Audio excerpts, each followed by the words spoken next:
Yang pertama, tolong tidak ada satupun anggota yang membawa senjata api. Jadi kalau masih ada, baik bintara senior ataupun perwira, tolong segera diamankan dahulu.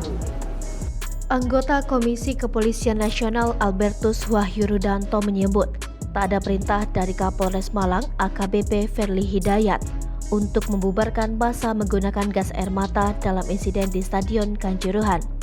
Ferly sebelumnya dicopot dari jabatannya imbas tragedi Kanjuruhan yang menewaskan ratusan orang. Wahyu menjelaskan, dari penyelidikan awal diketahui bahwa saat pelaksanaan apel 5 jam sebelum pertandingan, Ferly menyampaikan agar tidak menggunakan gas air mata apabila terjadi kerusuhan. Kompolnas menilai pengamanan dari Polres Malang secara prosedur sudah tepat. Terlebih mereka juga sudah menyiapkan 2 unit Barakuda untuk membawa pemain dan ofisial dari Persebaya.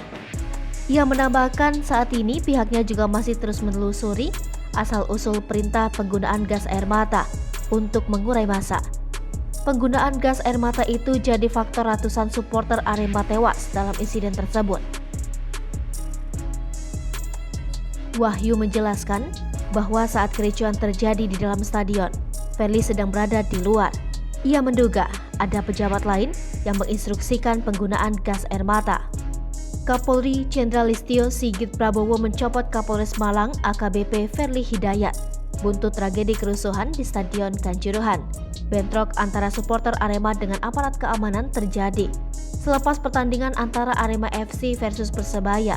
Polisi mencatat sebanyak 125 orang meninggal dunia, sementara ratusan orang lainnya mengalami luka-luka.